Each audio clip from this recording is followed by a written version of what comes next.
Jasdan police station વિસ્તારમાં નોંધાયેલા એક જટિલ અને વણશોધાયેલા અપહરણના ગુનાનો ભેદ ઉકેલી નાખ્યો હતો। પોલીસે ગણતરીના સમયમાં ભોગ બનનારને મુક્ત કરાવી આરોપીને દબોચી લીધો હતો। આ ગુનાની મૂળ વિગત મુજબ ગત તારીખના રોજ જસદણ પોલીસ સ્ટેશનમાં અપહરણ સહિતનો ગુનો દાખલ કરવામાં આવ્યો હતો। લોકલ ક્રાઇમ બ્રાન્ચ શાખા તેમજ SC/ST સેલના સ્ટાફના માણસો સતત તપાસમાં હતા। જસદણ વિસ્તારમાં પેટ્રોલિંગ હાથ ધરવાની સાથે હ્યુમન ઇન્ટેલિજન્સ સોર્સ સક્રિય કરાયા હતા। પોલીસ સ્ટાફના માણસોને એક ચોક્કસ અને વિશ્વસનીય ગુપ્ત બાતમી મળી હતી કે પોલીસે ઓપરેશન પાર પાડ્યું હતું। ભોગ બનનારને હેમખેમ મુક્ત કરાયા હતા। આરોપીની ઓળખ જગદીશ રમેશભાઈ ચૌહાણ, રહેવાસી ખૂણ, તાલુકો ધોળકા, જિલ્લો અમદાવાદ। પોલીસે આરોપી સામે કાયદેસરની કાર્યવાહી હાથ ધરી આગળની તપાસ શરૂ કરી છે।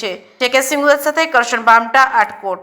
ગઈ તારીખ 12 મે 2026 ના રોજ ફરિયાદી દ્વારા જસદણ પોલીસ સ્ટેશન ખાતે પોતાની સંગીરા દીકરી જેની ઉંમર 16 વર્ષની છે તેને સગદાર જગદીશ રમેશભાઈ ચૌહાણ દ્વારા લલચાવી ફોસલાવી ફરિયાદીના કાયદેસરના વાલીપણામાંથી ભગાડી જવાની અંગેની ફરિયાદ આપવામાં આવેલ હતી।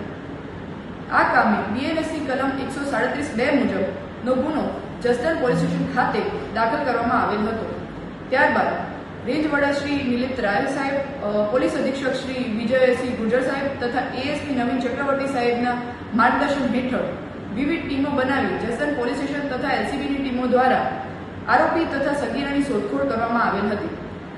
તે અંતર્ગત ટેકનિકલ સર્વેલન્સના આધારે તારીખ 30 જૂન 2026ના રોજ જસદણ પોલીસ સ્ટેશન દ્વારા સહ આરોપી રાહુલ ઠાકોરની ધરપકડ કરવામાં આવી હતી।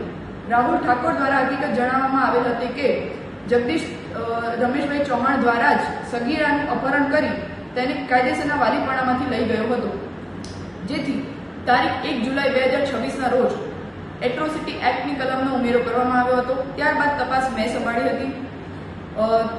ત્યારબાદ ASP સાહેબ નવીન ચક્રવર્તી સાહેબની સ્કોડ તથા SC/ST સેલ, LCBની ટીમ અને જસદણ પોલીસની સંયુક્ત પ્રયાસો દ્વારા ટેકનિકલ સર્વેલન્સ, હ્યુમન રિસોર્સ તથા ઇન્ટેલિજન્સ મુજબ તપાસ કરતા તારીખ 18 જુલાઈ 2026ના રોજ આરોપી તથા સગીરા મળી આવેલ છે। આરોપીની ધરપકડ કરવામાં આવે છે અને આગળની કાર્યવાહી હાથ ધરવામાં આવે છે।